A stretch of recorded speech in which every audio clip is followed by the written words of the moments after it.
Hi అండి, ఇది మా అత్తమ్మ వాళ్ళ ఇంట్లో గృహప్రవేశం తర్వాత చేసిన పూజ. ఎర్లీ మార్నింగే పూజ అయితే స్టార్ట్ చేశారు. మార్నింగే 2 పంతులు అయితే వచ్చారు పూజ కోసం. దీన్ని గురు పూజ అంటారంట. దీనివల్ల కొత్త ఇల్లు కదా, ఇంటికి ఆయుష్ పోసినట్టంట, ఆయుష్ పెరుగుతుందంట దీనివల్ల, ఈ పూజ వల్ల.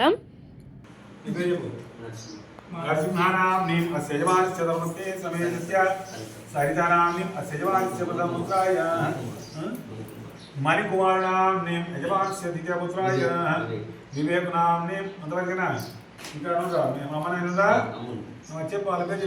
ఇక్కడ పంతులు గారు అయితే ముందు గృహప్రవేశం జరిగిన తేదీ, ఆ రోజు ఉన్న నక్షత్రాలు, తిథులు అవన్నీ అయితే ఉంటాయి కదా, అవన్నీ చెప్పేసి ఆ తర్వాత ఇంట్లో ఉన్న 4 పేర్లు అయితే అడిగారు. మా మామయ్య అందరి పేర్లు చెప్పారు. వాళ్ళందరి పేరు మీద అయితే ఒకసారి పూజ చేసి అందరి చేతికి అయితే అక్షింతలు ఇచ్చారు దేవుడి దగ్గర వేయమని.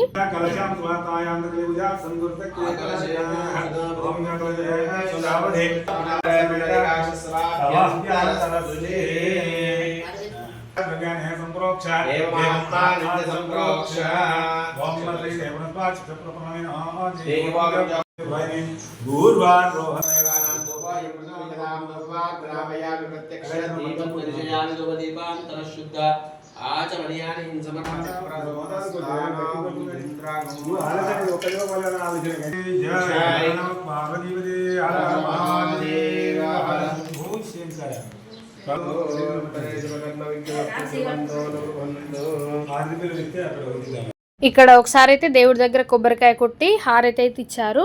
ఆ తర్వాత పుట్టింటి నుంచి బట్టలు పెడతారనమాట. ఇక్కడ మా నాన్న మా అమ్మ ఇద్దరైతే అందరికీ ఫస్ట్ బొట్టు పెట్టారు, కుంకుమ బొట్టు పెట్టేసి తర్వాత ఇక్కడ బట్టలు పెడుతున్నారు. మా అక్కకి శారీ, మా మామయ్యకి డ్రెస్సు, పిల్లలకు డ్రెస్సులు, 4గురికి బట్టలు పెట్టారు. కొత్త బట్టలు కట్టుకొని మళ్ళీ పూజ మీద కూర్చున్నారు 4. మళ్ళీ పూజ అయితే కంటిన్యూ అవుతుంది.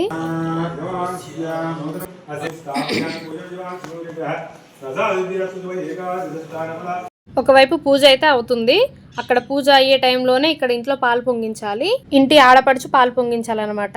దానికోసం ఈ పెద్దమ్మ అయితే ఈ కొత్త గిన్నె, సీల్ తీయని గిన్నె, కొత్త గిన్నెకు ఇలా పసుపు కుంకుమలు పెట్టి అలంకరించి పక్కన పెట్టింది. ఇక్కడ మాకేంటంటే ఇటుకరాలతో పొయ్యి పెట్టి కిచెన్ లో ఇంటి లోపలనే పాలు పొంగించాలన్నమాట.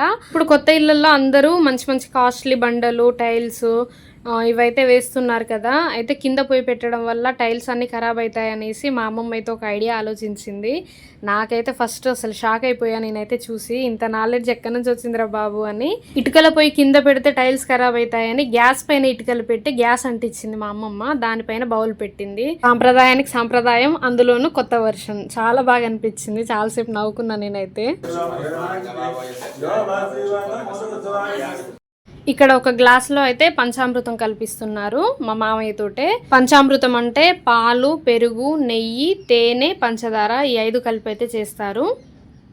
ఇక్కడ బౌల్లో అయితే పాలు పెట్టేశారు, పాలు పొంగించాలి. ఇంకా ఈ లోపైతే ఇంట్లో ఇంకా కొంచెం వేరే వేరే పూజ చేసేదైతే ఉంది.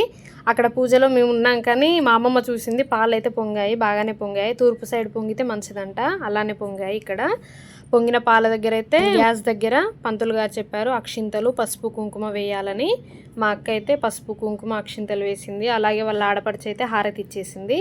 ఇంకా ఇక్కడ అగరబత్తీలు కాల్చి కొబ్బరికాయ కూడా కొట్టాలన్నమాట. మా అక్క అయితే కొబ్బరికాయ కొడుతుంది. ఇక్కడ పాలు మళ్ళీ మళ్ళీ పొంగాయి. ఫస్ట్ టైం వీడియో తీయలేదు కానీ సెకండ్ టైం అయితే వీడియో తీశాను. చాలా చక్కగా పొంగాయి పాలు. ఇక్కడ ఇంటి యజమాని అంటే మా మామయ్య ఇంకా కొన్ని కార్యక్రమాలు అయితే చేయాలి. పంతులు గారు అయితే అవి చేయిస్తున్నారు. అక్కడ అవి చేస్తుంటే ఇక్కడ హోమానికి అయితే రెడీ చేస్తున్నారు. ఇక్కడ తూర్పు దర్వాజా ఏదైతే ఉందో మెయిన్ ఎంట్రన్స్, దాని పక్కన ఉన్న మూలకైతే ఈ కొబ్బరికాయ అయితే కట్టాలి. అక్కడ కట్టడానికి ఏమీ లేదని పక్కన వెంటిలేటర్ దగ్గర అయితే కొబ్బరికాయ కట్టారు.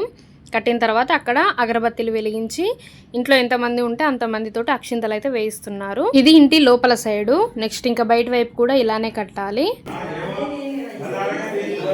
సేమ్ ఇప్పుడైతే ఇంటి బయట కూడా తూర్పు దర్వాజా పక్కనే ఒక గుమ్మడికాయ అయితే కట్టిస్తున్నారు. గుమ్మడికాయకు మంచిగా పసుపు కుంకుమ పెట్టి కొన్ని మామిడి ఆకులు కలిపి ఇక్కడైతే కట్టారు. తర్వాత అగరబత్తీలు అలాగే మంగళహారతి కూడా వాటికి చూయించి మళ్ళీ వాటిపైన కూడా అక్షింతలు వేశారు. ఆ తర్వాత ఇంట్లో దేవుడి దగ్గర అయితే కొబ్బరికాయలు కొట్టారు. ఇంకా ఇక్కడైతే హోమం కూడా జరుగుతుంది. హోమానికి కావాల్సినవన్నీ రెడీ చేశాము. ఇంకా 4 కలిసి హోమంలో అయితే కూర్చున్నారు. గురు పూజ హోమం టైం అయితే చాలా పట్టింది. పాపం హోమం చేసేటప్పుడైతే పొగంతా వాళ్ళపైనే, పిల్లలైతే చాలా ఇబ్బంది పడ్డారు. కానీ తప్పదు కదా, ఎవరింటి కోసం వాళ్ళైతే అన్నీ తట్టుకోవాల్సిందే. ఈ విధంగా మా మేనత్త వాళ్ళ ఇంట్లో అయితే గురు పూజ హోమం జరిగాయి. ఈ వీడియో మీకు నచ్చిందని అనుకుంటున్నాను. వీడియో కనుక నచ్చినట్లయితే లైక్ చేయండి, ఛానల్ని సబ్స్క్రైబ్ చేయండి. Bye bye.